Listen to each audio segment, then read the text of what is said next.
Okay, Apple says it's 5 o'clock, it's 5 o'clock. Okay, it's 5 o'clock, and I call the meeting to order. As first order of business, call the roll. Our secretary isn't here, so. Yeah, I'm happy to do that. Paul Garza. Present. Jan McGurty. Present. Susan Savage, absent. Lynn Finley. Here. And we have one vacancy on the board. Okay. Before we begin, I'd like to, we're going to have a new municipal clerk through RGS this evening. Sasha Amiri. She actually clerked our last meeting, but we didn't have an opportunity to introduce her. So Sasha, if you would please share a little bit of your background and your experience with us, please. Good evening, everybody, and thank you for the introduction. I've worked with RGS for at least 5 years now. I worked for multiple municipalities. I've worked for Kensington Fire District. I've worked for the Richmond Wastewater District. I've worked for a variety of different agencies, so I have a little bit of experience. I currently, during my day job, I work for a community college district, so I am the district clerk there as well. I am now here to help you all out, and thank you for having me. Got loads of experience with Brown Act boards. Yes. Okay. So at this point, if there is anyone who would like to be recognized to talk about anything that is not on the agenda at this time, we have public comments. Time is limited to 5 minutes per speaker, and we ask that we keep this within 20 minutes. Is there anyone who wishes to address the board at this point? Okay, no one in the room. Anyone online? Okay, then moving on, let's go to my report.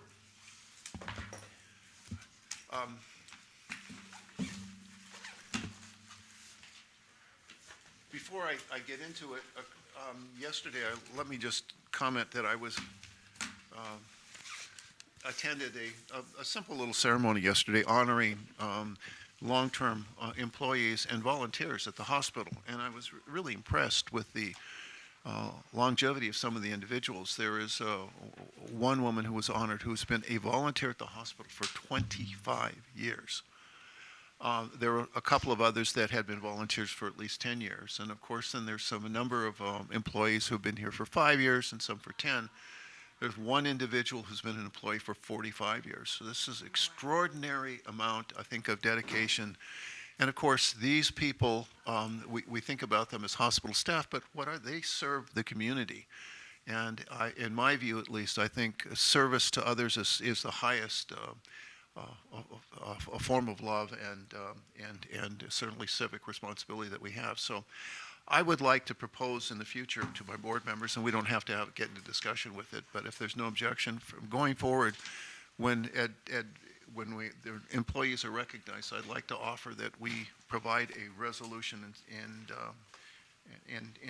a nice kind of framework as further recognition for their efforts. So I hope that we can just go ahead and do that without, and of course it'd be minimal cost. Okay.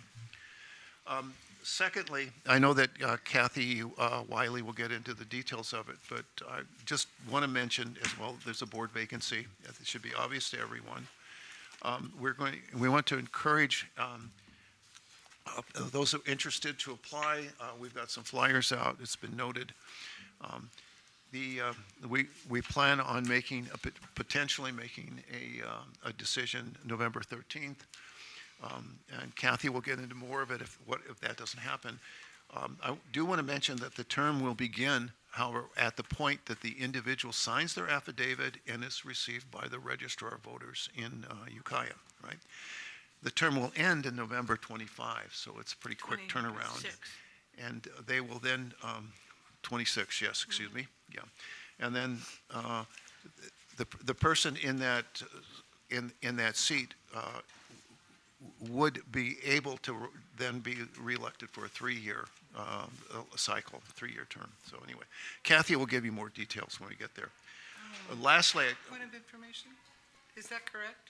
If they're reelected, they would serve a full 4-year term. You got to speak. serve- No, Okay. I'll give that to you in my report, but they are finishing out Mr. Katzeff's term. So Correct, they but have to wasn't stand he, for election. They do in 2026, but Yes. if they're elected in No, he was 2026, a 4-year. he was a 2-year. He was a 4-year. No, he was a 4-year, so Yeah, he was a 4-year. we will be at 1 year and the 3 years left in that term, okay? Got it. Okay. So then, I'm having comments from the audience. It's hard to hear, so just make sure you're speaking in your mic. okay, got it as close to me as I can, but I'll continue, okay. And then lastly, we're going to get a very good presentation, I'm sure, from Wayne Allen on rural health. The only thing I want to observe is that we are very fortunate to have Adventist Health as our deliverer of services, because Adventist Health is by far the largest provider of healthcare in rural communities in California. And as a result, they have been heavily engaged with the governor and the current administration in putting together the application that's required for those federal funds. So hopefully that will be successful, but this is something that is very important to us, and of course it's a very high priority for them. And Mr. Allen will give you a whole lot more information about that. Now, I wanted to talk specifically about funding for modernization, and I wanted to let you know that regrettably the term sheet we received for $50 million has been withdrawn. And the reason given for this is that there are several opt-out opportunities in the lease agreement with Adventist Health. We have been told, however, that we should be able to secure a $15 million revenue bond. This change is going to require us to look at elsewhere to make up about a $35 million gap. And these are round figures. I mean, they're not precise, but I'm just trying to give you a sense of kind of roughly where these are. Adventist Health, at our request, will put together a team to help us find that additional funding from federal and or state sources. The most obvious targets are the Federal Emergency Management Agency, FEMA, and the U.S. Department of Agriculture Rural Development Agency, known as RDA. This is hardly an ideal situation because of the shutdown of the federal government and the inconsistency of the current administration. Nonetheless, I hope my fellow board members will agree that while seismic retrofit is our immediate priority, modernization is essential to our hospital's future success. Okay? Now, with respect to hospital facility maintenance, we will learn this evening, thanks to some continuing work by our agency administrator, our CFO, Peter Johnson, and Richard Ritter from AH, that the required maintenance list for the next 3 years has been significantly refined with a cost reduction from about $22 million to about $10 million. The other work will no doubt have to be done, but we can anticipate these needs better now and do the financial planning to get that work done. And one of the good things is that in our rough calculations, we had expected over the next few years to about $12 million of maintenance. So we're not too far off of that. So we're kind of in a situation where if we can get the funding, we can go forward. I'm very pleased to let you know that at our next board meeting, I expect, and we should anticipate, that we will be receiving completed audits for 2021 through 2024-25. This will bring the district up to date and compliant with state and county special district requirements and enable us to receive reimbursement from the state's Healthcare Access and Information Agency, the group that we always call out as HCI, their grant fund for mandated hospital seismic retrofit equipment. So I think some very, very good news. And I want to thank, again, our staff, Kathy Wiley and Wayne Allen. They have worked incredibly hard at getting the documents together, sourcing these kinds of things. We don't get into details, but it was a real mess to put this together, but we're there, and that's the most important part. I attended the Association of California Healthcare Districts annual conference in San Diego, September 23rd through 25th, and I brought some minor bling back for board members. The conference was well attended, and it was very professionally delivered, and I think I know something about that because at one part of my career I was responsible for putting those kinds of events together, so they did a really very good job. On the plus side, the ACHD has a reputation for doing outstanding advocacy with the California legislature, and they have indeed delivered on a number of significant bills. including doing major work on the extension of time limits on the seismic retrofit that was passed last year that enabled us to go to 2023, right? 2033. The presentation on the current efforts was very informative, and their advocacy goals are very much in sync with our needs, so that's all very good. I believe that we do need to continue to support these kinds of efforts, that is, the advocacy. On the negative side, there was very little content appropriate for healthcare districts who serve as landlords to hospitals. Most of the healthcare districts in our state, interestingly, offer primary healthcare clinics or community health initiatives. While the diversity of work being done was impressive and something I had not recognized before, and I was thought the conference was regrettably not focused very much on our needs. So, Mike, aside from reporting to you, my conclusion is I think we need to continue to evaluate what we get from ACHD as we would with any organization. And we'll have to kind of make the sense of what makes sense for us going into the future. And lastly, again, if there is anyone that wants to hear about where we are with our process toward retrofit modernization, please contact Kathy or me, and we'll be happy to do everything we can to get out there and talk to groups and make ourselves available. Okay. Okay. So, if there are any questions from the board, Does ACHD, yes, do they have any work groups? they're going to be forming now a hospital work group. They didn't have one before. Uh-huh, So that's encouraging. We'll wait and see how that goes. uh-huh. Okay, Okay. thank you. Yeah. As of the last board meeting, I believe because we were given the heads up that there was a difficulty with the revenue bond, and I thought there was a comment made that maybe there would be a conversation with Adventist to see if there was any possibility of modifying the lease so that we would be more acceptable to lenders. And I don't know if those conversations happened, or are they We have planned for the explored that. future, or what's happening? We have explored that with them. I wasn't in the meeting, but my understanding is they're very reluctant to do that, primarily because the combination of things, retrofit that statewide that they have to do. They have already have borrowed what was it, 1 point? They had a $1 billion loan and a $700 million loan. 1.7 million.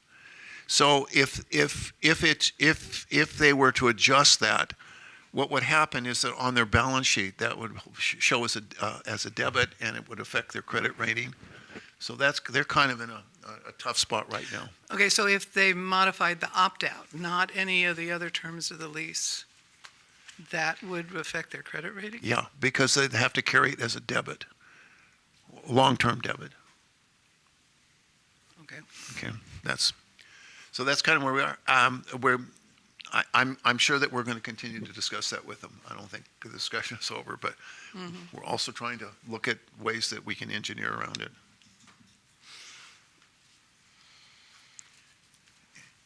Anything else? Okay. Okay, with that, let me move on to hopefully an uplifting, wonderful report from our foundation chair, Terry Ramos.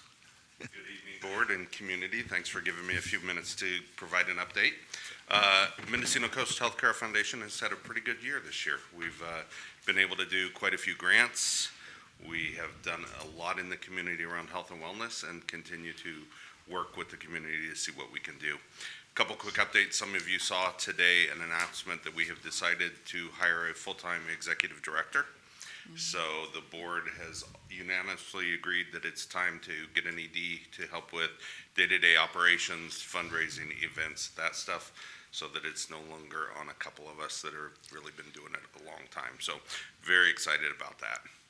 The other big update is Wine Song. So Wine Song happened on September 5th and 6th. It was a very good success. We had about 85 local exhibitors. These are wineries, food, distilleries, all sorts of variety in the gardens. We had about 1,000 attendees who attended and enjoyed the beautiful, sunny, hot day. We didn't expect it that hot, but it was a beautiful, hot day. We raised just over $700,000 that day. Wow. So we have some money to do good throughout the rest of the year. And the fund in need, I talked about this about 5 months ago, I think it was, to the district, and you voted to work with us in partnership on a CT scanner for the hospital. So the fund in need, just so everybody remembers, it's just a paddle race. In the middle of the auction, we stopped the auction. We asked people to help raise funds for something for this community. This year, it was a new CT scanner, and we raised $250,000 for a CT scanner. So I would like to ask to work with Kathy and Peter to get that project going so that we can start to choose it and make the plan to get that done. So we were very excited about that. We also raised funds for Mendocino Coast Clinics for some things that they are asking for, equipment that they're asking for, and then we have funds left over to do additional grants throughout the year. So overall, it was a very successful event. We were very happy and are already starting to look at the next wine song next September. Well, congratulations. That's wonderful. Thank you. Thank you. It was very good. Thank you.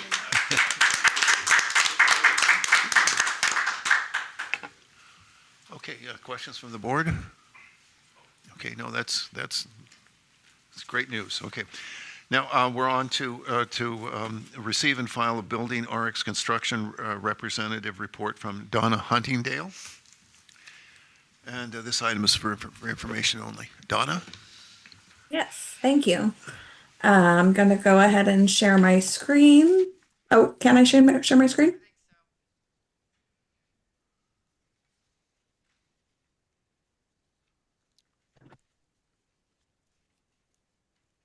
that working? It's not working. You gotta hit allow.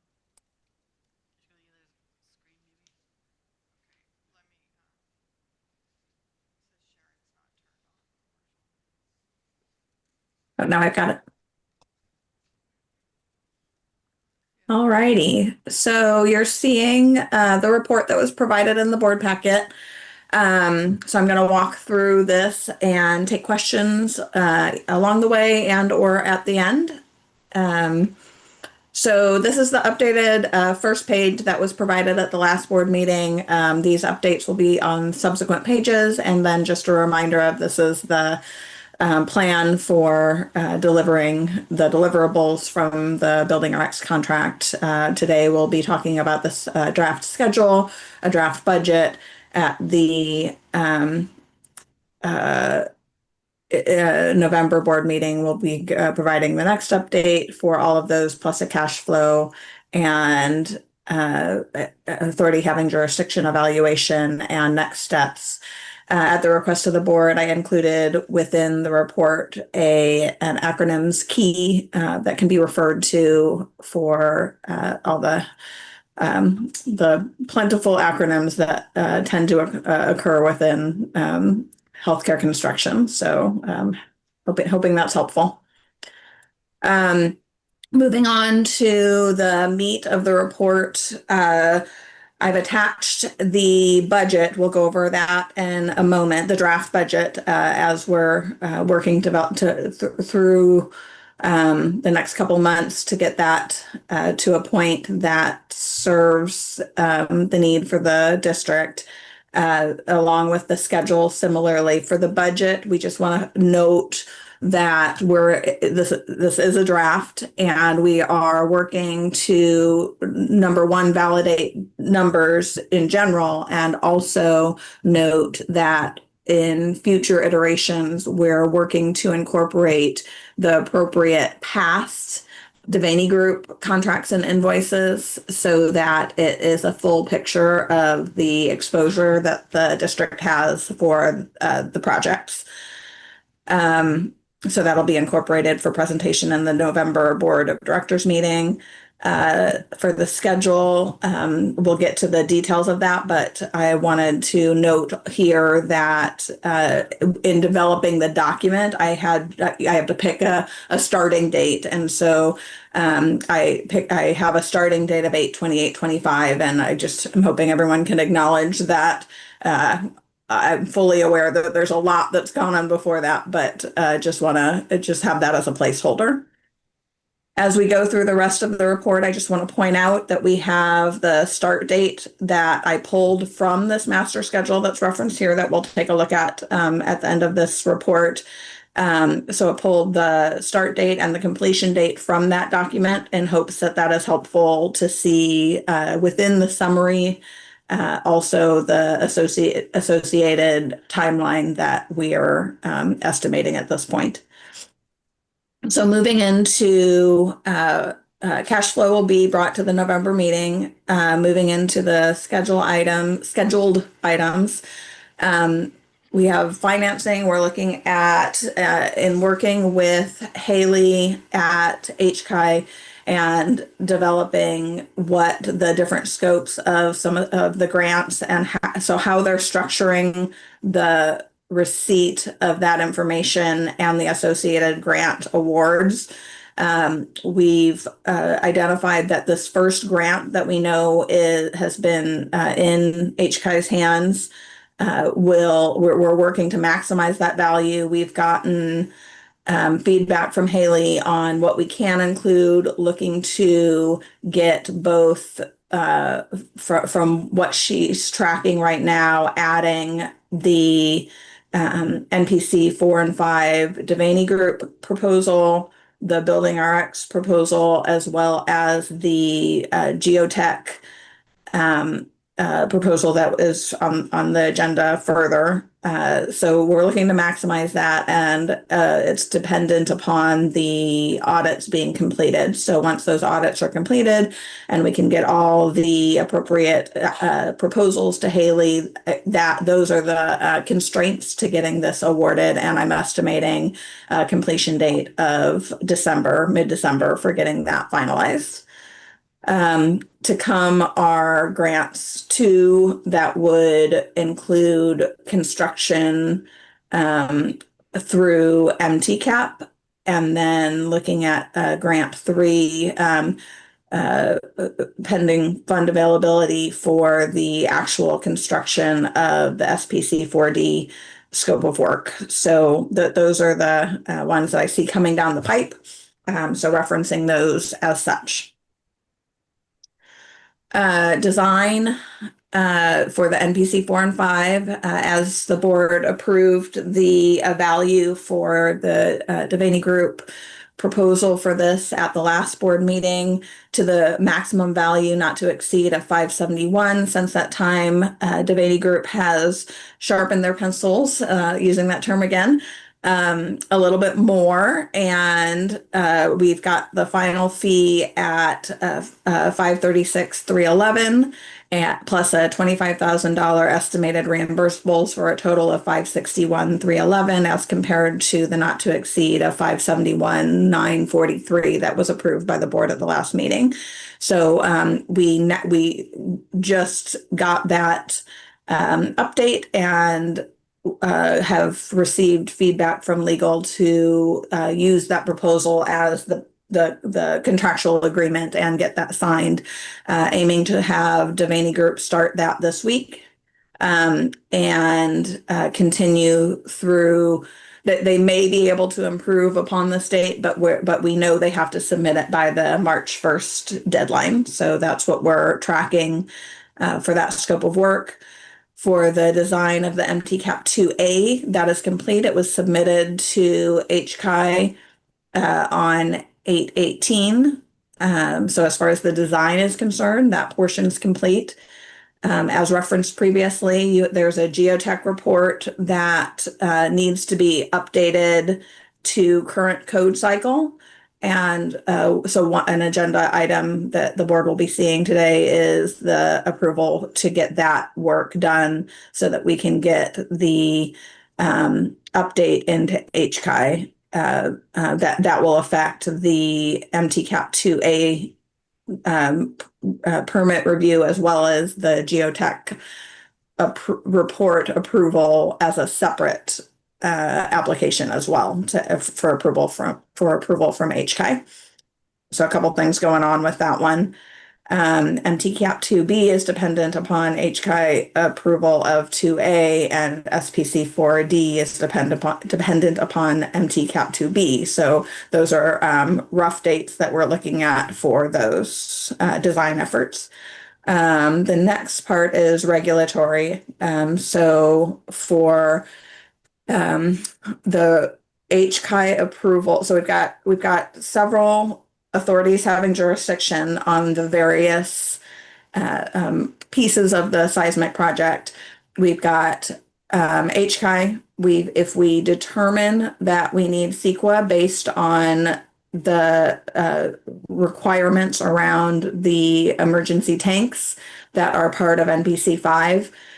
So I've got a placeholder in here for CEQA as for CEQA approval. It's not really an authority having jurisdiction. It's it would be under the local jurisdiction would require this for entitlements if we do have a need to keep the tank above ground.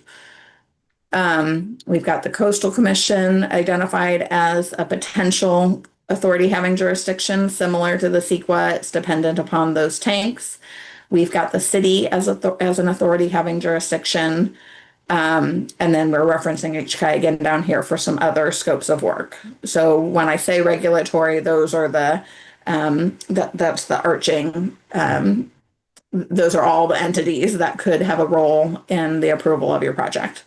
So HCI for MTCAP 2A, that again, as I referenced previously, that was submitted. We did receive our first round of comments for that from HCI for that scope of work, and we do need to incorporate that some information from that code update to the geohazard report for resubmission, but looking at a goal of beginning of the year to get approval on that MTCAP 2A, which will then lead into the design for 2B and then the associated permitting for that. So all these are placeholders right now showing you the estimated timelines for those moving forward. As I referenced, CEQA and Coastal Commission are dependent upon the determination of those tanks. We've got the city placeholders for approval, and then these last three are the ones that are per Senate Bill 1953 requirements. They're due by January 1st, and so I know Kathy's working diligently on those to get those submitted by the January 1st deadline. Moving on, for some of this scope of work, there are required requests for qualifications / requests for proposals. What I'm suggesting for the general contractor is to lump some scope together for the district to see some economy of scale with having a contractor not just being hired to do just an above ceiling survey or just that and NPC 4 and 5. I feel like based on the way the schedule lays out, these scopes of work are adjacent enough adjacent / consecutive / overlapping such that it makes sense to potentially bid these out together, again, with the goal of getting economy of scale for the district. Yeah, and so we're looking at, in order to have the information that would be needed to get the bids for that, we need some of the information for the NPC 4 and 5 design that Devaney Group is going to be working on. So I'm saying that we're looking at starting that RFQP process at the beginning of the year. And then subsequent to that, because we don't need the special testing and inspection and IOR for just the above ceiling survey for NPC 4, we need them on board for the start of NPC 4, 5 and MTCAP. So they're a little later, looking to start in Q3, end of Q3 for 2026. CEQA consultant, again, is dependent upon that tank, but have a placeholder here in case we do need to proceed with that. And then we do have a gap between these two scopes of work such that there need to be a separate RFQP for the GC for doing the SPC 4D work. Construction, I've referenced all those parts and pieces, and I've got the dates over here for that are being pulled from the schedule. And that completes the summary of the steps that we're looking at for the Senate Bill 1953 scope of work. I'm going to pause there. I do have more to go over with the budget and the schedule. Do we want to, are there questions that I can take to clarify or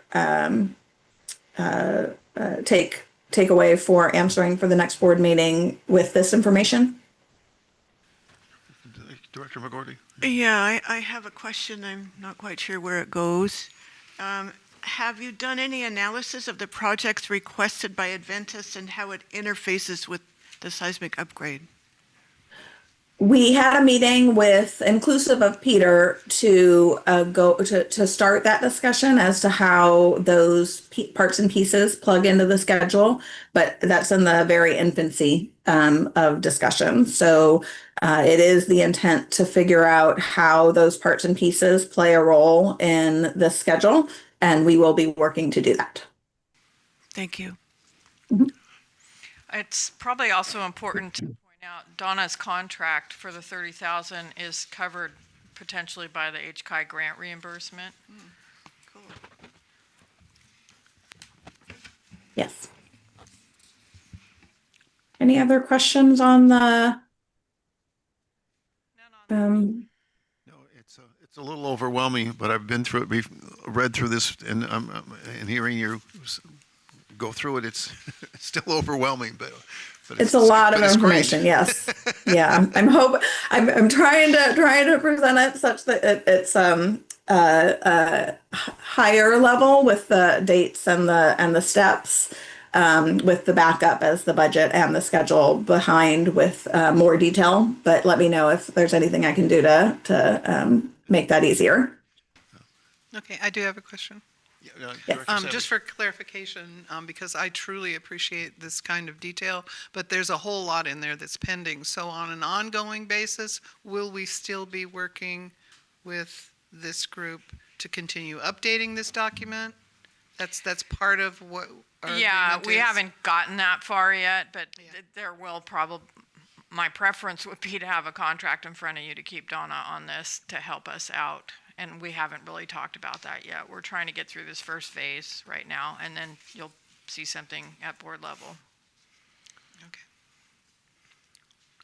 But I think what you're hearing is how impressed we are as a board with how daunting this task is and how many aspects there are to consider. Director McGordy? Yeah. So Yeah. I really appreciate all the work that's been done on our behalf this month by your company. And the acronym glossary is helpful. But I wouldn't accept this report if it were up for acceptance without a written narrative or at least an executive summary of its contents. Not everybody can read graphs and spreadsheets and make sense of them.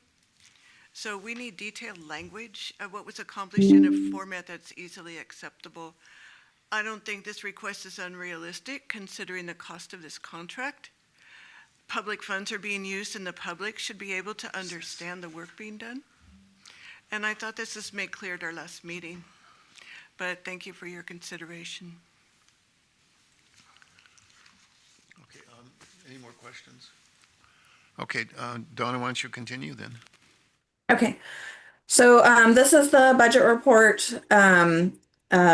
What we've started with is starting to populate this projected budget and the contracts. Again, we're looking at the Devaney Group, other potential contracts that we may that are related to the scope of work that we potentially want to track within this overall project. So this will likely be expanded upon within the next report.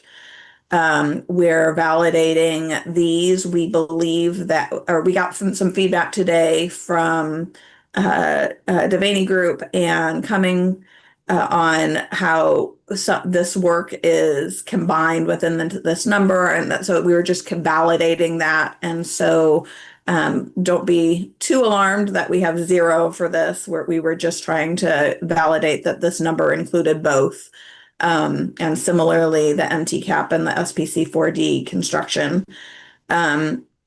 So we've got those dollars plugged in, we've got the design for the contracts, and we've got estimates for permits and entitlements, inspections, inspector of record, administrative costs inclusive of looking at that geotech report today, any potential costs associated with CEQA, any legal fees, move services, terminal cleaning, third-party PM, and a contingency. So right now, and again, this is just a draft, but we're tracking as expected around the 19 million mark. And this will be updated and brought to you for November as well. And then onto the schedule. This is a Gantt chart for the schedule. This is admittedly very technical, and so that's why I pulled the dates up to the other report. But this gives you some information if you were to dive into all the different steps and how they depend on one another, is what this predecessor column is. And so that's how those dates in the report above were obtained, were by looking at how all these tasks are, again, dependent upon each other and affect each other to be able to come up with the milestones that need to be met, and dates that we can shoot for in meeting those milestones. So with that, that completes my report, and I am happy to take any further questions. More questions from board members at this point? Okay, thank you, Donna. I appreciate it very much. Please hang on in case we get any questions from the public, which we will do, I think, after Ms. Wiley's report. We'll ask her if there are questions from the reports. Okay. Okay, You ready? Ms. Wiley. Okay, so just a couple dates. Next regular board meeting's November 13th, 5 p.m. We had Measure C scheduled for next Monday. However, some of the members were not available. And so we've tentatively scheduled it December 1 at 1 o'clock. And then December 11th at 5 p.m. is the last board meeting for this year. On the board member vacancy question, the Director Katz, after his resignation in September, the board will consider appointing a new member at its regular meeting on November 13, 2025. Flyers have been posted throughout the district and announcements shared with local press outlets and on social media. Applications are due by November 1, 2025 at 5 p.m. And I gave you guys copies of the flyer. It's also attached to my report. I need help getting that word out. So anything you can do to circulate it in your groups would be helpful. If the board is unable to make an appointment by November 23rd, which is the 60 days, the Mendocino County Board of Supervisors will have 30 additional days to do so. The person, Susan, this is your question. The person appointed will serve a short term, ending with a certification of the November 26 election results, which are expected always in early December of 26. To continue serving, he or she would need to run in that election for the remainder of the term, which ends in November 28. The terms of Directors Garza, McGurty, and Savage also expire in 2026, and they may choose to seek re-election on the November 3rd, 2026 ballot. I wanted to report out court settlement. McDaniel versus the Healthcare District litigation is settled. With prior board approval, our Beta insurance representatives and legal counsel agreed to a $100,000 settlement with the plaintiff. Beta insurance will cover this amount entirely per our existing policy, leaving the district with an out-of-pocket deductible cost of $1,000. You'll see later on the agenda, there's a surplus hospital beds request. CareB&B Incorporated is a California public benefit nonprofit corporation dedicated to the overall health and well-being of the community. Its mission is to bridge the gap between acute medical care and home, offering an essential solution for individuals who no longer qualify for hospitalization but are not yet ready to safely return home. By providing a safe and supportive environment for recovery, CBBI aims to improve outcomes for vulnerable individuals and anticipates significant reductions in hospital readmissions and emergency room visits. As of October 8th of 25, CBBI has secured its first location. The organization is currently focused on furnishing and staffing this facility in preparation for its opening. CBBI is requesting consideration for a donation of any surplus furnishings such as beds, nightstands, dressers, and lamps to help meet the immediate need. The corporation filed its statement of information on August 26 of 24, and the principal office is located at 401 Cypress Street in Fort Bragg. And the key officers include Dr. Bowen as Chief Executive Officer, John Allison as Chief Financial Officer, and Jessica Grinberg as Secretary. And I just included a copy of or a picture of the Hill-Rom bed that you're being asked to surplus. And then, of course, I included that flyer. And I wanted to point out, I'm dressed in pink today to remind everyone that it's Breast Cancer Awareness Month, and the hospital is having an event tomorrow recognizing cancer survivors and encouraging people to schedule your mammogram. And the Mendocino Coast Clinic is offering a similar program at their clinic tomorrow as well. Okay, Director Savage. Yes, in terms of the board vacancy, in terms of process for how we go about once we've received these applications, because I believe the last time we developed a process, but I don't believe it was ongoing. It was just for that specific vacancy.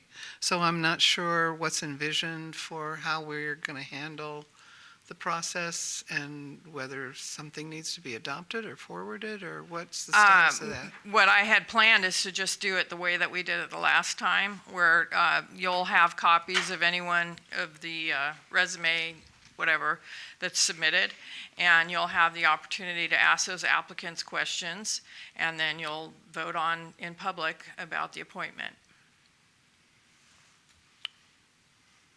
Okay, so opportunity, well, what we included before, I think, was an opportunity for applicants to speak to the board. Yes, Would be also part of that, not just question and answer. yes, yeah, you're right. Okay, I think we gave them 5 minutes. something like that, Yeah. yeah. Was that 5 minutes still acceptable? Is that reasonable? Okay. No, yeah, very. Up to 5 minutes, yeah. If they can't tell your life story in 5 minutes, don't try. And Director McGordy? Do we have applicants yet? Yes, we have 2 applicants at the moment. And why couldn't we vote on them this meeting?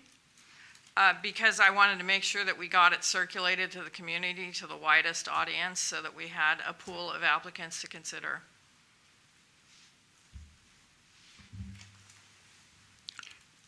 Okay, any more questions from the board? Okay, with that, let's go to the public. Are there any questions on any of the reports from the public? Mr. McDonald? Thank you. Let's see. First of all, I want to reiterate what I said once this format was adopted, that it would better serve everyone if questions from the public were allowed after each report, not to have to wait X amount of minutes. I think the time I brought it up, it was 40-some minutes from the first report to when the public got to comment. So again, it sort of disappears. To Director McGordy's comments about a narrative summary, I agree with that. That needs to happen. I'm not sure I agreed with how it was put last time, so maybe it was misinterpreted by our speaker. regarding the agency administrator report, I don't find any fault with the report itself, but it reminds me that when a similar process happened in April of last year, the public was denied a chance to speak during that and directly. I remember and maybe somebody else asked why the public wasn't given a chance to speak about the candidates. And the chair at that time directly denied the public the right to comment on the candidates, defying the Brown Act on an action item and just generalized the public not having input on a new director for the district board. Hopefully that error has been corrected in the minds of those who have the power to change it. Forgetting what our first report, Terry Ramos's report was obviously good news. I don't have anything to criticize there. So I think that's it. Thank you. Okay, well, thank you for those questions. Comments? There were supposed to be no questions. Okay, with that, let's move on to our agenda. Let me get my package, get settled here. So I don't lose myself. Okay. Is that, So I believe? we're on to any other questions from the public at this point? Anyone online? No. Okay, good. All right, let's go to consent calendar. We have one item on the consent calendar, the draft minutes from the 9/18/2025 regular meeting. Is a motion appropriate? Okay. Okay, I would move that we adopt the consent calendar, meaning the minutes for the 9/18 meeting. Is there a second? I'll second that. Okay, any comments from the board? Any comments from the public? I think I probably should have done that first, but anyway, before the motion. But we may be a little bit out of order. Okay, hearing none, then let's, we need a roll call vote. Okay, Lynn Finley, Yes. Paul Garza, Yes? Jan McGorty. Yes. Susan Savage, yes. They're approved. Okay, thank you.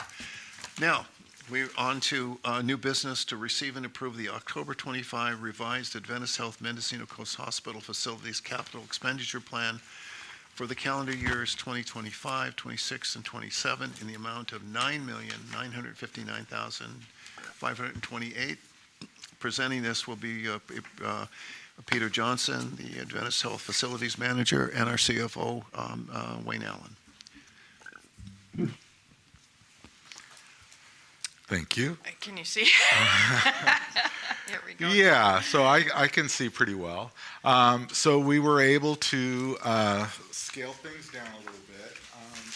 So I had direction from Mr. Allen, the board CFO, and direction from Mr. Richard Ritter, the Adventist Health CFO, to scale things back a little bit. We reassessed the project priorities through 2027. I streamlined the projects. We also parked some projects that could be affected by the seismic retrofit. Some things that were postponed were the parking lot, MRI machine, just stuff that we weren't quite sure about what the future may hold for this. So left the highest priority projects on here, so medium and high only on here, and we were able to scale back the cost significantly. So the totals are, if maybe scroll up for us, Kathy, and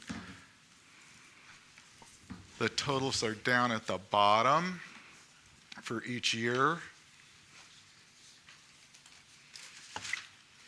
Maybe just make that a little bit bigger, just the totals there, Kathy, in case anybody has any questions on that. Yeah, so we were able to get our 2025 ongoing projects down to 3.7. Many of those projects are already underway and will be completed by the end of the year. Then we've got our 2026 total. We're kicking off some new projects in November, December, so those will get concluded in 2026. To our total in 2026 should be roughly about 3.7 again. And then 2027, crystal ball wasn't quite as sharp, so I took some things off of there that may or may not come to fruition. We may come up with some solutions in the meantime, so we're able to scale that back to 2.5 in 2027. We were able to balance off the ongoing facility maintenance costs. You'll see almost the second to the last line there. We've got that annual repairs and maintenance of non-project work. We've rounded to about 200,000 a year.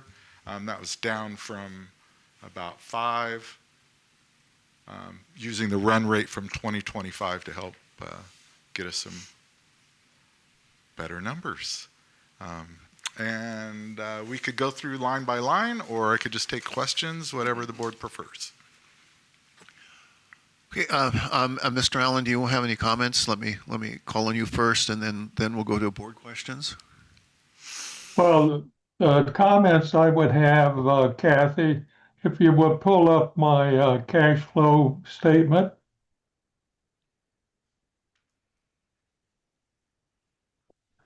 And what this shows is the receipts that the district will have or has had through June 30 of 25 is 12.6 million.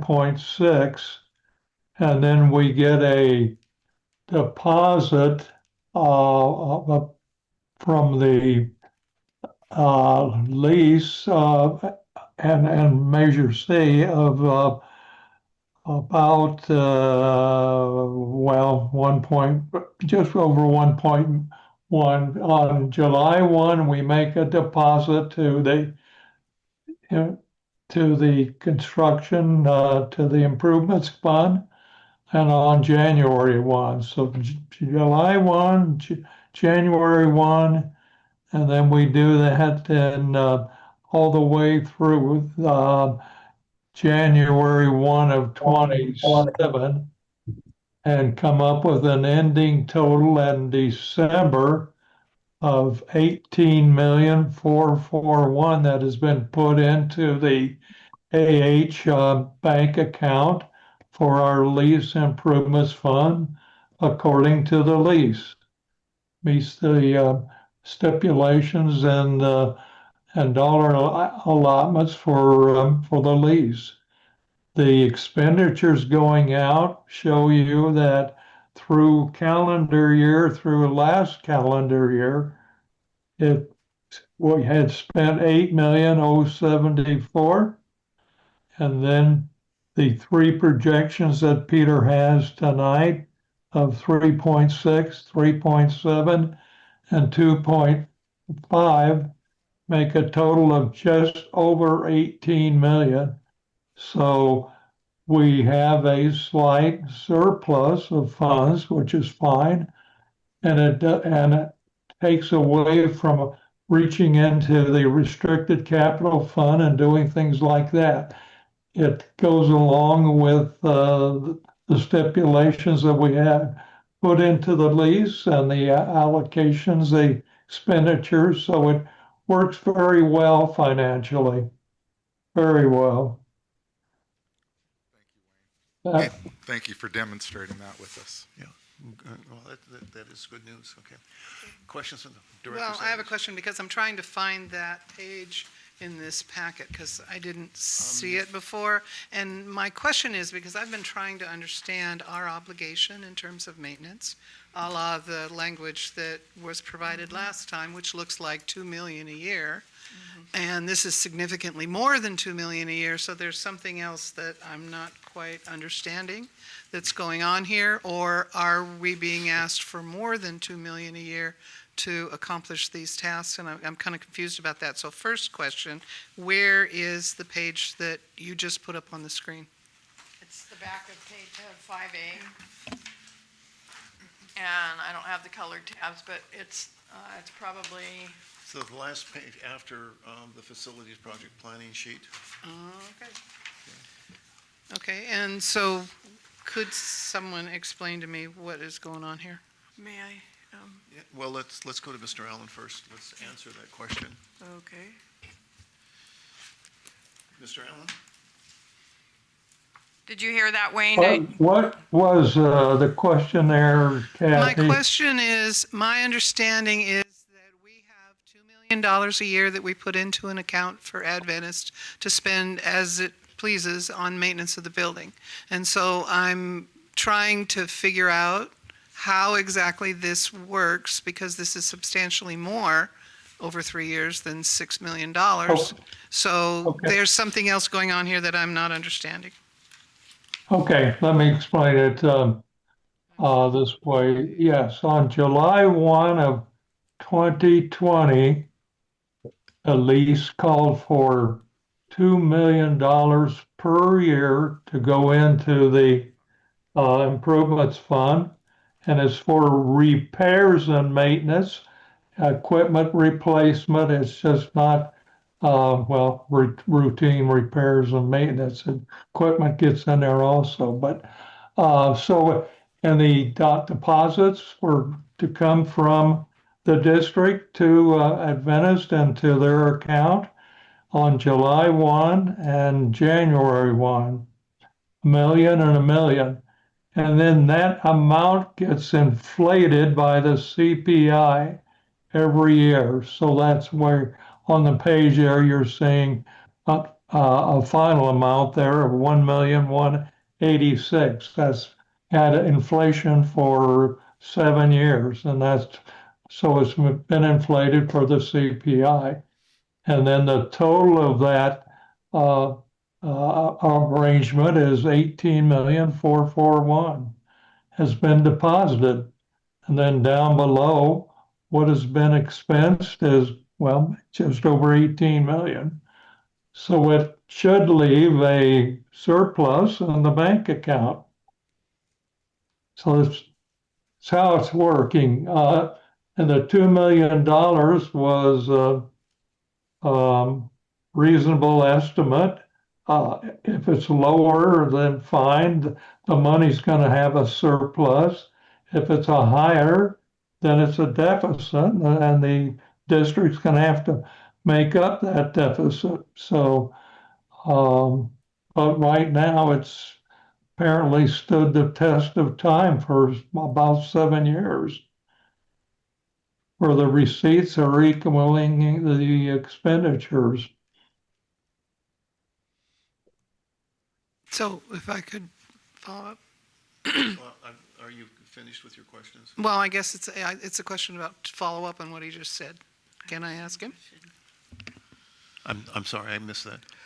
I'd like to follow up on what he just said. May I? Yeah, please do. Yeah, Okay. you- So floor. if I'm understanding this correctly, then there was, it looks like then to me, a backlog of money that was not spent on repairs in the past, which creates this bigger balance above and beyond, which is what is available then to fund these types of projects. Does that sound correct? There was the balance was in a backlog, and kind of 2022, 2023, and maybe 24. There were 2 or 3 years there where nothing happened as far as expenditures, like otherwise, and then probably apparently late in 24, and then in 25 exactly. Then we had some more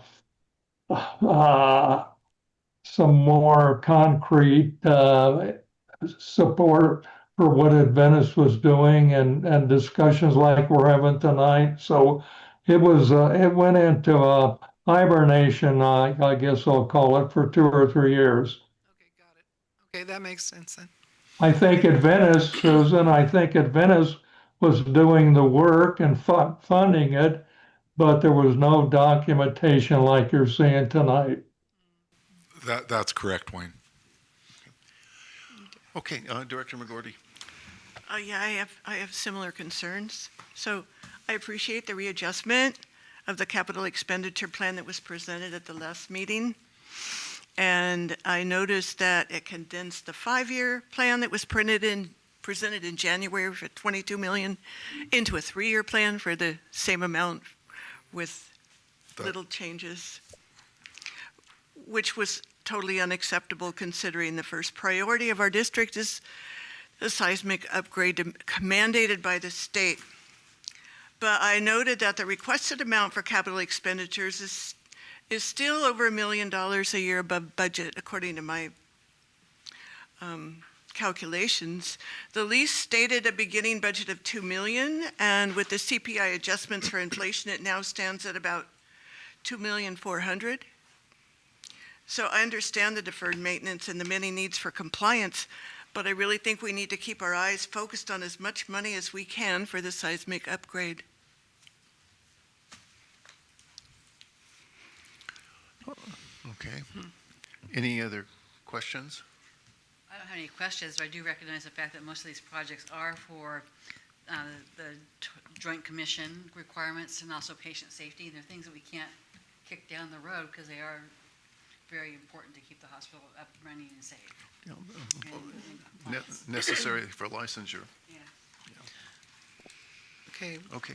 one, Yeah, do it. okay, so, kind of in reply to what you just said, my understanding is that the money that we deposited, which sounds like there was an amount of money that was deposited up to $12 million that was not spent, but according to the lease, it's at the discretion of Adventist to spend that money. And I'm not sure if that's not correct, but they have a list. What they were required to do is submit a schedule and a proposal for how they're going to spend that money, not whether we have the authority to deny whether we want them to spend the money on particular things, that's at their discretion according to the lease, I believe. So as long as the money is there, which apparently, from what Mr. Allen said, the money is there to fund the proposal that's being submitted, I'm not sure on what grounds would we want to or would be able to modify what Adventist is stating that they would like to spend that money on. Because we're already obligated to give it. We have it. I think that's a done deal. Right? Yeah, I would agree with you. Director McGovern. Well, some of these deposits that are dated in the future, are these estimates? Because we don't have a CPI for the current term. The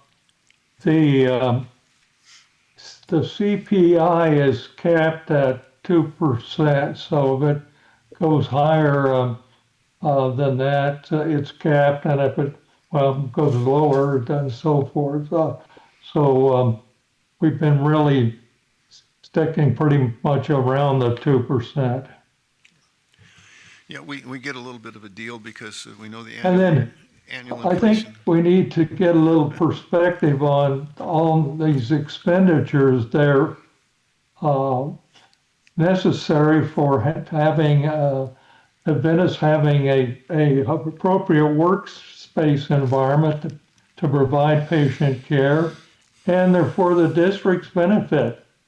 We own the building, we own the equipment, and it's not being taken down Highway 20 by Adventist. They're doing it for their benefit because it's necessary, but also they're improving our fixed asset. So it's very appropriate for the hospital to give them a big thank you for doing this.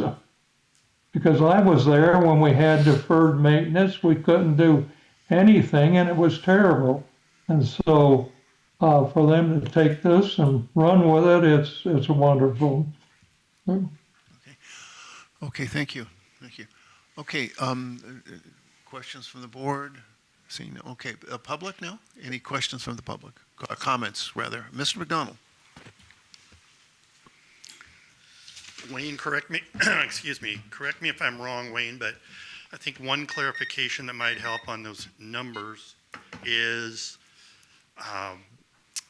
that in 2020, I believe it was May of 2020, the board voted a approximately $2 million or exactly $2 million extra, one might say. I don't want to get into the arguments that ensued then, It was but 1 million and 1 million. yeah, Yes. the same idea, but I mean, 2 Uh-huh. million for a year.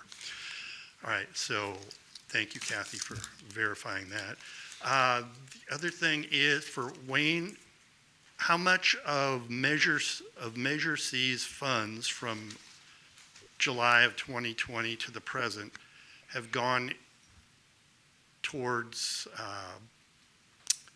Well, the answer to that, Malcolm, is yes, we did start out with a special $2 million appropriation because we had an immediate jeopardy of closure of the hospital, and so lots of things have happened in a hurry. So there was an immediate number of $2 million granted, and then the amount you see there is running about, when you total it, about 2.2 million per year, and 1.5 million of that is Measure C. So there's 700,000 that the district's putting in, and 1.5 is Measure C. so yes, I wasn't questioning the reasons for the May 2020 payment at all. I agree with your explanation. So the answer then to my question is that all of Measure C money from July of 2020 to the present has gone into this. Yeah, just want that on the record. Thank you. Okay, any other comments from the, questions, comments from the public? Okay, can I have a motion? The recommended action here is to approve the revised 2025 capital expenditure plan in the amount of $9,959,528. I'll make that motion. Okay, is there a second? I'll second. Okay. Any further discussion from board members? Okay, hearing none, roll call, Madam Secretary? Paul Garza, Yes? Jan McGorty, No. Susan Savage, yes. Lynn Finley, Yes. Okay, the motion passes. Let's go on to our next item, which is to receive and approve a geotech contract proposal dated 10/15/25 for the 2018 Geohazards Report update in the amount of $4,000. This will be presented by Donna Huntingdale, District's contractor representative, and an agency administrator, Ms. Wiley. I can go ahead and start. You have in front of you a proposal. We got a geotech report. It was done in 2018, and HCI is requiring us to update that plan. And so you have a bid in front of you for $4,000, which accomplishes that goal. And Donna, you're welcome to add more to that. Yeah, I think that's the gist of it. So the same geotechnical engineer that did the base report was solicited to provide the proposal to update that report to current code as will be required. The code cycle resets come January 1st, 2026 for the 2025 code. And so for all of this work, we have to get the report updated accordingly. Okay, any questions from the board? Oh, hearing none. Any public comment? I don't see any in the room. Anything online? No. Okay. So it's appropriate for a motion. I move we Go ahead. approve this contract. and I'll Okay. second it. Okay, and we first and seconded. Any further board discussion? Okay, roll call, please, Madam Secretary. Jan McGorty, Yes. Susan Savage, yes. Lynn Finley, Yes. Paul Garza, Yes. it is approved. Okay, now let's move on to item 5C. This is consider authorization for the agency administrator to surplus 10 Hill-Rom hospital beds valued at $100 each, currently held in storage at the hospital. This is coming from Agency Administrator Wiley with a recommended action to approve it. Okay.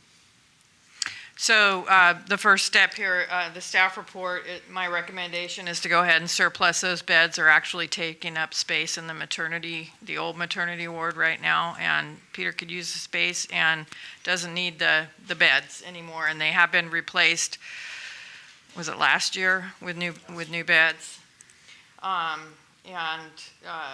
You can see that we purchased those in 2016. The beds are obsolete, and when I went to the auction house, govdeals.com, where we surplused our ambulances, the top price was $100 a bed, and that included a delivery fee on top. So under our board policy 11 that you approved last year, we can surplus obsolete equipment, and it establishes a process for sale or transfer, including to nonprofit agencies, and the fiscal impact would be approximately $1,000 of income to the district if we can sell it through GovDeals. Okay, any questions? Are we selling them or just donating them? Well, right now this motion is to surplus them. Then you have a second item on what you want to do once they're surplused. Oh, okay. This sequence we have to go through. Okay, any other questions? Any public comment? Nothing online? Okay. Their motion? Okay, I would move that we go ahead and surplus those 10 unused hospital beds. Okay, second? Okay, Director McGordy's a second. Further discussion? Okay, none. Roll call, Madam Secretary. Okay, Susan Savage, yes. Lynn Finley, Yes. Paul Garza, Yes. Jan McGordy. Yes. Okay, they are surplused. Okay, great. Now we move on to item 5E, to receive and 5D, pardon me. To receive and consider approval of the CARE B&B request for the donation of 5 surplus Hill-Rom beds valued at $100 each. Yeah, that's after, yeah, okay. Currently held in storage at the hospital. I guess I'm presenting that. I've had request from Jessica Grinberg, who formerly was a chair and is well known in the community as in her prosthetics business. And she has, as you see in the documents we've already been presented, has formed a nonprofit to resolve this issue of people who should no longer be hospitalized but aren't safe at home. And she's ready to launch a nonprofit to do that. This will be somewhat of a help in getting that established. It's my understanding, from everything I've heard, this is really a vital service. Dr. Serhan, would you mind commenting on this for us? Because you're involved in hospice. It could be used for hospice.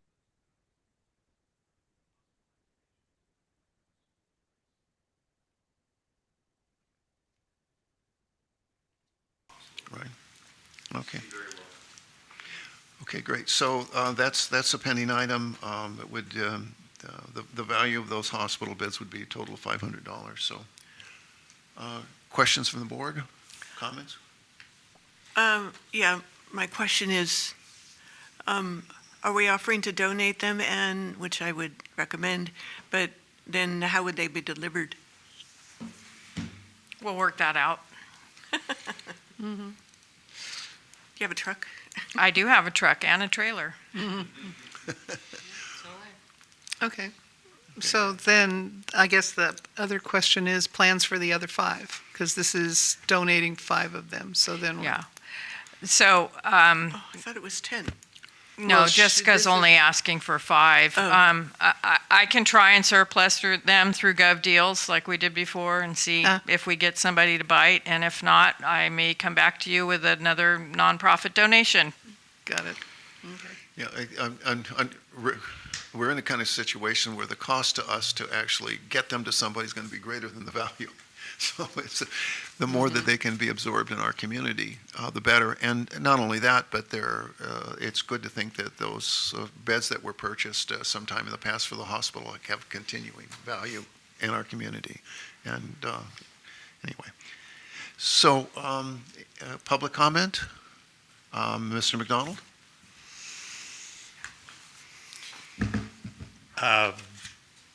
So, let's look at the people who are behind this Care B&B Plus. One is a past president of this board who persevered through COVID. That alone might qualify for your approval, should qualify. Another is Dr. Bill Bowen, who I've seen firsthand how brilliant, and I don't throw that word around too often, his abilities as an orthopedic surgeon are. Not only that, his bedside manner, his in-the-office manner with patients is outstanding. He also goes out of his way to help out in sort of these semi-extracurricular things like this. You know, he needed to convert a building or wanted to convert a building in Willits to a new form of clinic. It had asbestos in it. He went out and got himself educated and licensed to be an asbestos contractor and, you know, took the asbestos out of the building and made it into a clinic. So that's Dr. Bowen. Jessica is an orthotist prosthetist. I don't even know if she knows this, but once accidentally and on purpose, one of her back braces saved a life in that the front of it was so sturdy that a recalcitrant cow running up and stabbing a person in the sternum, it was rebuffed enough that it just turned out to be like a mild punch, not a death blow. And as Kathy knows, I don't really compliment some people too often. And in fact, I criticize Jessica quite often in sort of the middle part of her term as board chair and president. But I know that there's another side to her that's forward thinking. And I don't usually keep texts from 5 or 6 years ago, but there's one here between the two of us where we talked mostly her ideas, forward-thinking ideas for projects involving healthcare, but also the greater community, which ended with her saying, feels good to be working on positive projects. So I think you guys can feel good to approve a positive project here. Thank you. Okay. Thank you for your comments. Any more comments from the public? There are none in the room. Anything online? No. Okay. Okay, is there a motion? I'll make a motion to donate these bids to Care B&B. Okay, And I'll second. Okay. Any further discussion from the board? Director Condotti? Yeah, I would just not want us to have to pay for the delivery. Can we get the ambulance strong guys to, No, there won't be any cost. okay. And I think the building is just right across the street. We'll figure it out. Yeah, yeah, okay. Okay, with that, or a roll call vote, Madam Secretary? Okay, Lynn Finley, Yes. Paul Garza, Yes? Jan McGordy, Yes. and Susan Savage, yes. Okay. It is approved. Okay, motion passes. Thank you. Now, we're at our final item of our regular agenda. The receive and file the check register, actual versus budget, treasury bill inventory portfolio, summary of cash balances reports dated 9/13/25, and consider a recommendation for approval. Mr. Allen and Finance Chair Finley. So which one of you is prepared to go first? I'm going to do the check register. Great, thank you. That's great. Lynn's gonna go with a check register. So we had some, a couple of outstanding ones. The Lutz was one that came up. It's a new vendor.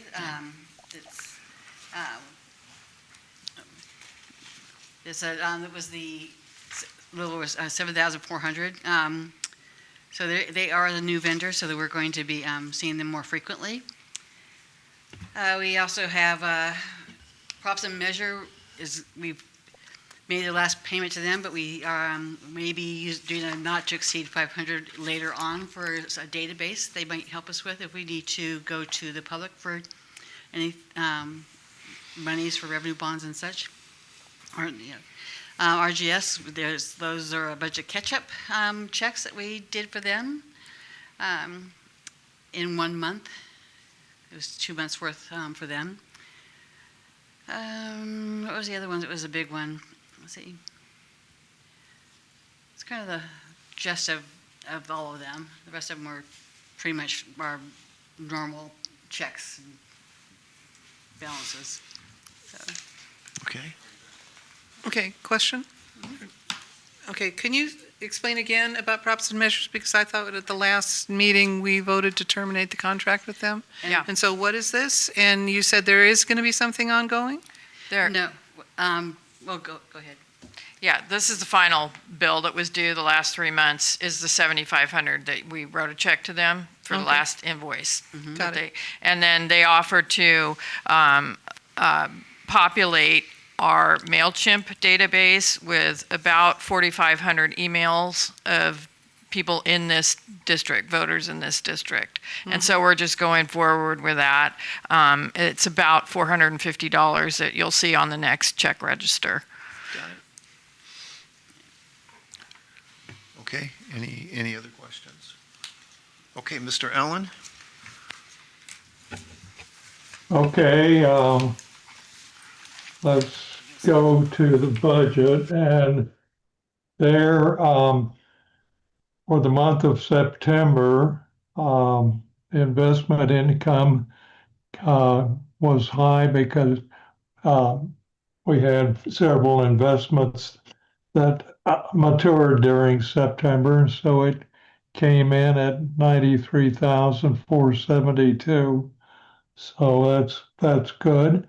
And down in the expenses, there was some catch up by RGS where they had not billed a month or two, so they billed in September, and then that's the only other item. So year to date, we're pretty much total income 1.6 against the budget of 1.6, so we're right in there. And then the expenses year to date are 139,000 against the budget of 110, and that's due to the item C, let's see, item C, Kathy, where we're over because we did not budget for 22,000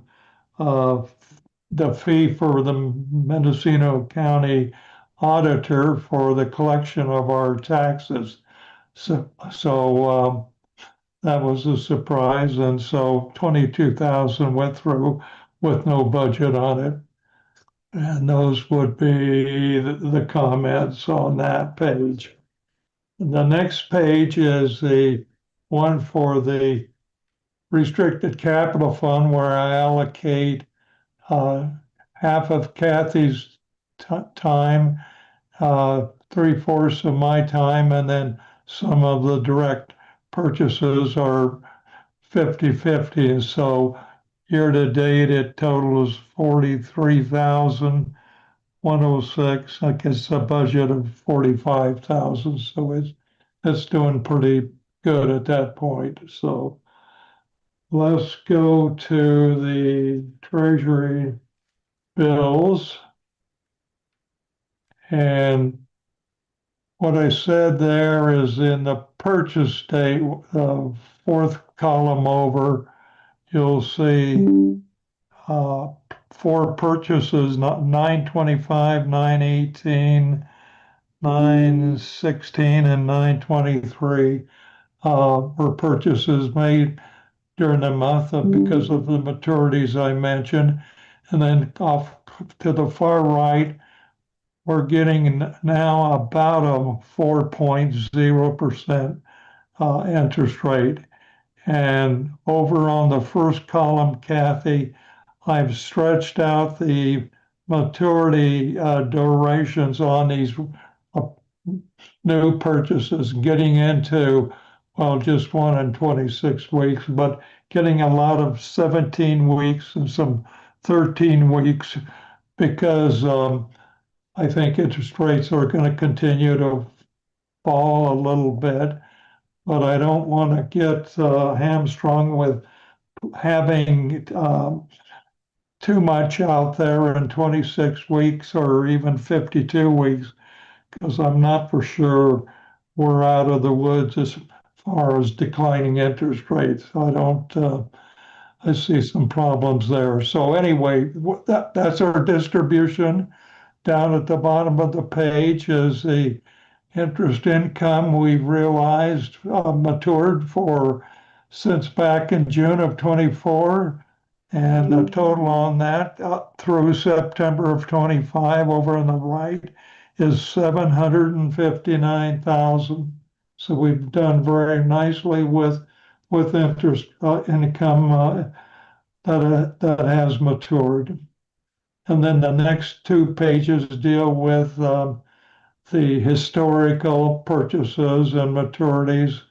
It shows you the activity there in September of the four that matured, and they were at 4.3%. We got about a 4.0, so not too bad. And then I'd like to talk, and then on the last page, I check it at the end of the month or the beginning day of the next month if, if the maturity par value matches our Excel worksheet, and it does 15,259,700. So there's no problem there. And then I want to talk, about summary of the cash balances. The 158,000 is higher than we had a 50,000 in there plus interest income of 200 or 300 a month. I think we had 52 or 3,000. But then we deposited the Measure C amount that came in, tax receipts that came in during August was put into this account, and that was brought it up to the 158,000. So it went up about $107,000 roughly to hit that 158. So that's what's in there. And then the treasury bills, you see 15,259,000, down one there. And then the operations fund and Tri-County 683 and LAIF 639. Total cash equivalents are 16,741,000. So we're pushing almost 17 million. Then, Kathy, I want to get into at some point here, is if this a little 2 or 3 minutes to visit about the that one big beautiful bill and how the rural health transformation program is going to affect hopefully the Coast Hospital. You could pull up the summary page. Well, pull up finance is fine. So this is Okay, going back to, you said that in August there was a deposit of Measure C money that came in, but I don't see that reflected in the actual versus budget statement. Is that someplace else, or, and why 100,000? That seems an odd amount. hold it, what the, If you could go back. oh yeah, no, but we have to go back to it came in August. Let me see if I can pull my August quickly. Well, I was looking at page 1 of 2. Can you, Go ahead. we have to go into the August report to take a look at that. I'm not sure what you're asking, Wayne. Do you have that, Kathy, or not? Are you asking for the August board report? Yes, yes. Yeah. You're so well organized. So, What do you want to see, the actual, the let's budget? see the budget, yeah, actual versus budget. And the property tax, hold it, that's July, month, Oh, that's you're July. right. We Sorry. gotta go to, Sorry, gotta Yep. go to August. Trying to fool me here. Yes, I So, was. yeah. So where it is coming in from property tax, as this go down a little bit, August, and page 1, page 2, let's go back up to page 1, because, go up a little bit more. I don't see it in there, so I'm gonna have to do some digging. Where, so, I'm gonna have to report back on that. But we do have the amount, right? Lynn has a copy of the state. Yeah, I gave Lynn a copy of the deposit there. Do you want to call off that amount? It's a check.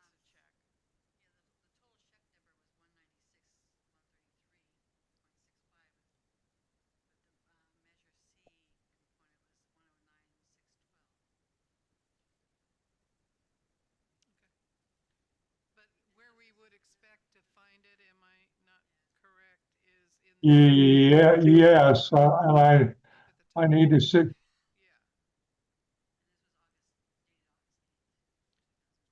Right, and I was looking at the 3 months that ended September 30th one would expect that it would be included in there. I need to do some research on that, where. Thank you for bringing that to my attention. Okay, Okay, is that- I'm done interrupting for now. So it's acceptable. if we Okay, bring it back on to you? we probably all heard about the one big beautiful bill where $50 billion at the national level has been appropriated to help out rural health care. And this is the documentation, if you scroll up to the top, that I picked up on the web, that is coming from our United States Senate Committee on Finance. And it just tells you in 2 pages what I did and what I said. It's 50 billion there in the first, and then it talks about that it's going to be divided up, and then keep going because I'm going to go to a summary. And then some of the background, they want to help rural America, and then the program objectives and allowable activities that can be grants can be approved. So I'm going through that quickly because I want to go to a summary document that kind of explains it just as good and even better from the National Rural Health Association. And once again, in the beginning there, $50 billion is up there in the second paragraph. Oops. And it's to be allocated over 5 years, $10 billion per year, 5 years. And so out of the 10 billion per year, half of that is going to be put into equally, well, they're staying with the lump sum, so I'll stay with the lump sum. So 50 billion, it says, and half of that will be divided into 25 billion and 25 billion, but the 25 billion will be allocated equally. It says half of the 50 billion will be allocated equally among all of the states. If you apply, you're going to get approved. That's because that's how the law was set up, to allocate the first 25 billion equally. And if all of the states apply, and you have to apply by November 5th, just a couple weeks away, November 5th, and California is aggressively going to apply, and I think probably the other 49 states. And that would give each state $100 million per state per year for the next 5 years. $100 million per state per year for the next 5 years. And then the other bucket, the other 25 billion, is also going to be distributed over 5 years, but it's going to be distributed by a formula. I'm reading there, it says the other 50% of funds will be distributed with how the CMS administrator has a formula, and basically there's 3 bullet points there, and the other one, the fourth one, really doesn't count. So we're going to go in and take a look at the metrics of how the state is population is rural, a proportion of rural health facilities to the number of nationwide, and then the situation that the rural hospitals are in. So the CMS is going to do all that with their metrics and see what comes up out of that. And I doubt it, but that's just my guess, that all 50 states are going to participate in this. I think there's going to be some interesting things develop out of that, where probably maybe 20 or 30 states get some money out of that, and the others do not. And one of the things that's probably going to come into play is politics. I know there's a big situation between President Trump and Governor Newsom, so that may come into play on this what I call discretionary type of situation, but we'll see. But on the other 25 billion, that's in the law. It has to be distributed equally. This one has a lot of discretion to it, so we'll see how that works out. And then down under right there, stay with up there a little bit. What the application has to be that the state's going to turn in by November 5th is here's some bullet points where you have to say how you're going to improve access, improve rural residents' outcomes and disease, and recruit and retain people, and so forth. That you can read that how the state has to show that here's our plan to get the funds. And this is a process that the state is the administrator of the fund, and the federal government is the CMS, the Center for the Medicare and Medicaid Services. So it's our state government dealing with the federal government, and the state government of California has delegated HCI as the administrator of this. So we'll be dealing with HCI on this situation. So, and then going down to the next the permitted uses of the allowable funds are bullet points there. And one of them, you can say retain and clinical staff, do some IT, uh, show that you're working on chronic diseases and assisting, I found one interesting there, assisting rural communities to right size health delivery by identifying needed services. So you got to have your services right size. So lots of choices there.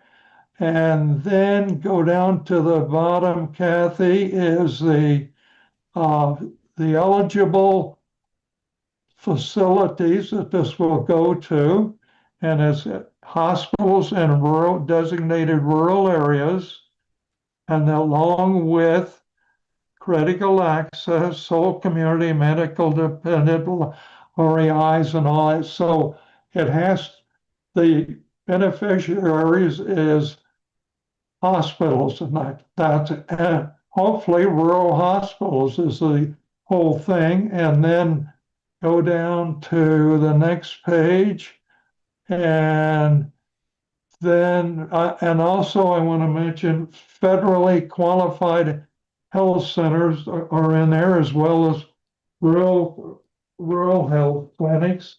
And I took a look at California. It has 76 rural hospitals. California has 76 rural hospitals, 151 federally qualified health centers, FQHCs, and it has 279 rural health clinics. So that's a lot of businesses that are going after that 100 million for California. So it's just not as easy as a few hospitals. There's although add that up, there's about 500 entities that qualify in California. So that's the quick point there. Then is it's in the hands of our tenant, Adventist Health, to grab this project because they're the licensed operator of our critical access hospital. They can get the grant, go for a grant. Kathy and I have been staying in touch with certain people in that organization and even have some phone visits set up next week because I wanted to know how they're doing. What are they going to approach? What are they going to go after? And bring that back to this board. And if we have to do it in a special meeting, we will, because we want to co-sponsor and endorse and get behind what our tenant is doing, how they, what their application is going to be all about. So we want to get behind and support that. I don't know, and I don't even think they really know at this point, because the state is still deciding on their application of what's going to be in it. And then from that, you can run with trying to get into grants. And then November 5th, I said, is the deadline for that application. CMS is going to take 2 months.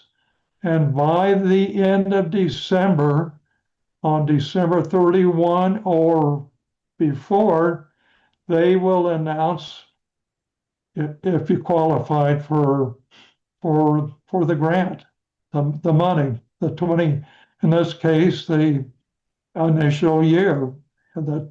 And then on early the first week of July or January of 26, you get funded. You get funded immediately once you qualify. So it's very fast paced. Lot of questions yet, but it's an important program.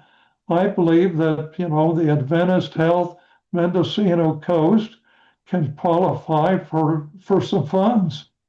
And we need to get, and, you know, one of them that's probably the easiest is to all about recruit and retain staff for 5 years. You get them out here and you put some kind of retainer in there for 5 years and you use this money. So that would be a great thing to get providers coming to the coast. So, and that's, well, just my opinion. So, okay, quickly through that, but questions and We will, comments? yeah, let's go to questions because it's packed. Let me back up.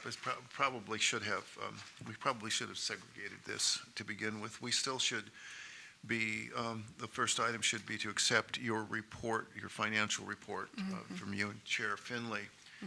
So with although the second part of Mr. Allen's presentation was really fascinating, I'm sure we all want to get into it.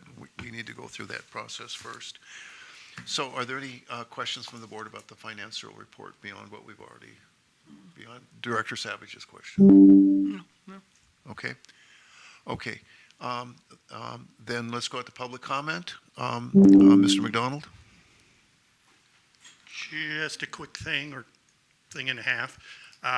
Glad to see that the board treasurer was participating in this month's report.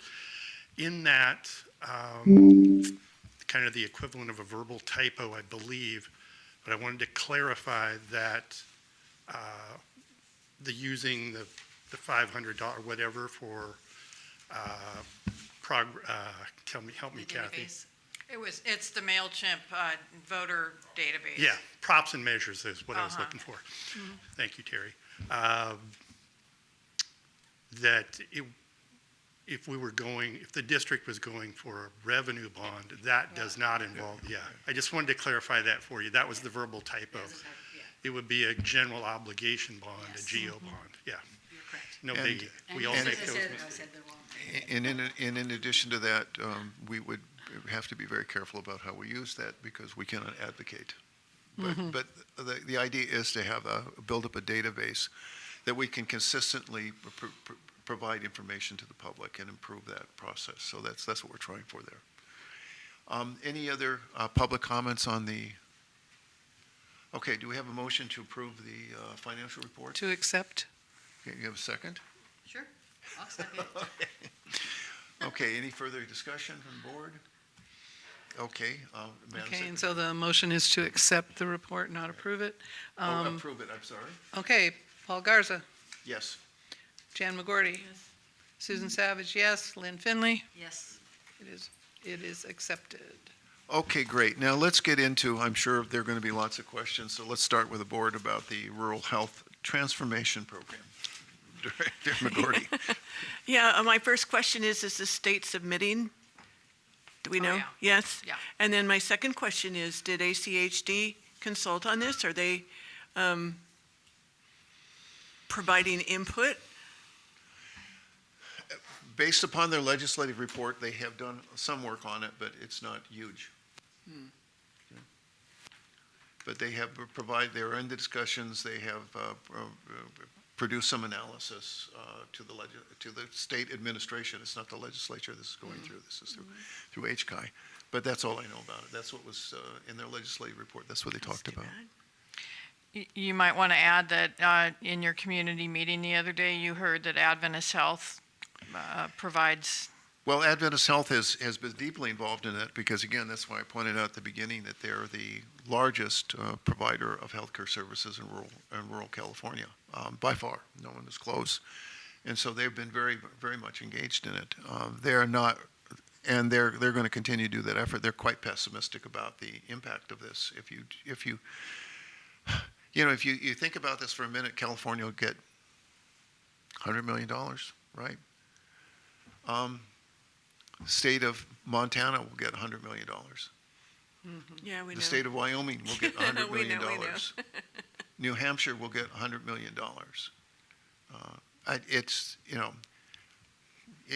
This is very political. Of course it is. And while I'm hopeful that we might have some success with a good application, and California people don't understand. California people think of, I'm just commenting here generally, as, San Diego, Los Angeles, San Francisco, Sacramento. California has one of the largest, I think the largest rural population in the United States. Okay, and so this is really critical to our state.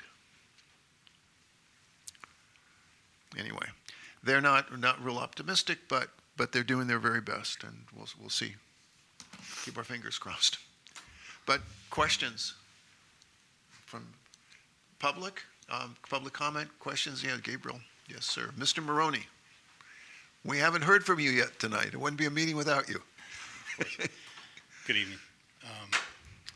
One thing that remains in my mind, and I think it is appropriate to bring it up here, is, again, the ability for people to have children locally and the OBGYN issue. And I think that if we were going to target anything, and yes, it's political, and maybe some money from this can go to that. I just think that we really have to keep in mind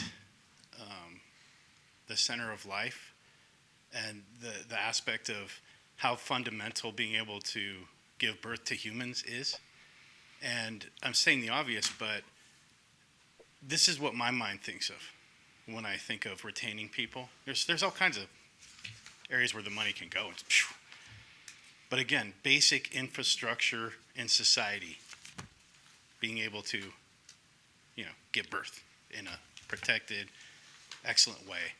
And we should set a standard here. Thank you. Okay, thank you for your comments. Are any other comments at this point? Or questions? I think I want to thank Mr. Allen for his diligent work on this. I know that he's spent a lot of time, and he will keep us updated on it. But it's a lot going on.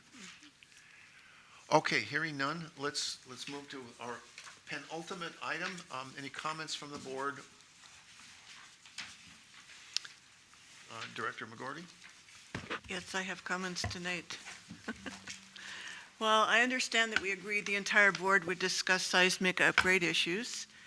The capital expenditure plan request made at the last meeting needed to be addressed.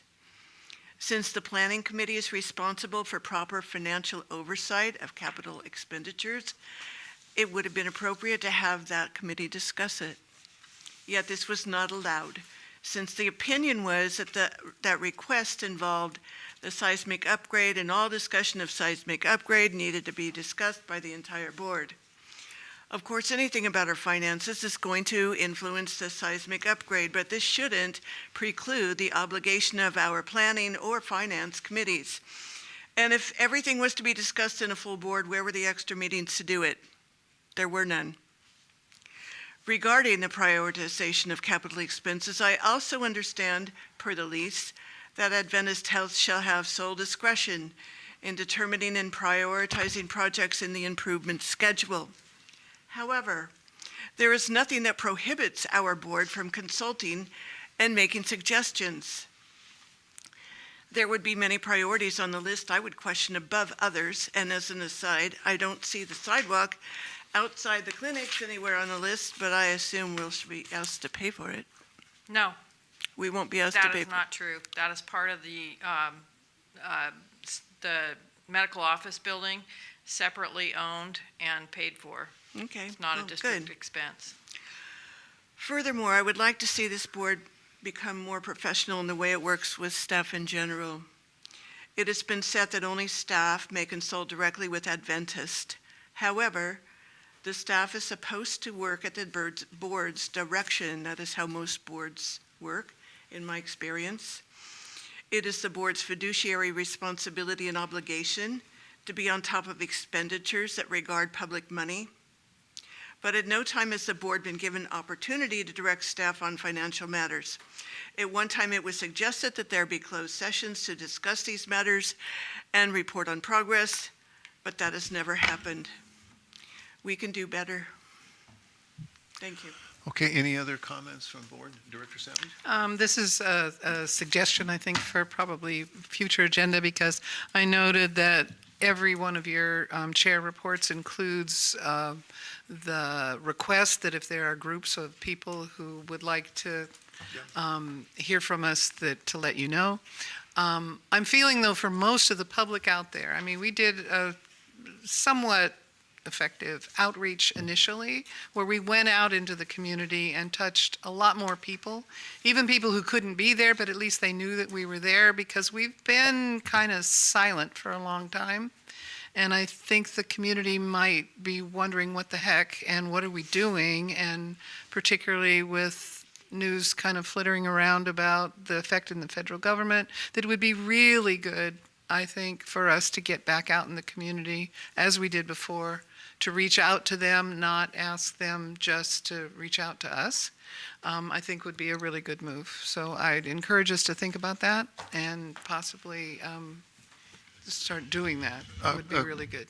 Okay, could you, as a request, you just outline a plan again? Similar to- sure. Similar to what we did to, let's Okay. forward it, and let's see if we can talk about it next month and put it, schedule it. Got it. Okay, does that I make will. sense? Yeah, okay. Any other comments, Director Finley?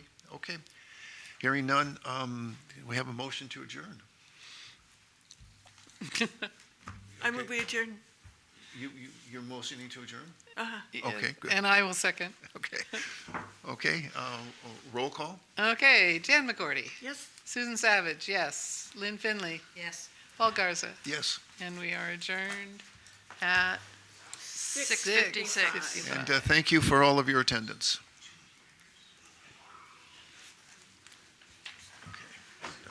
Yeah, let me shut this.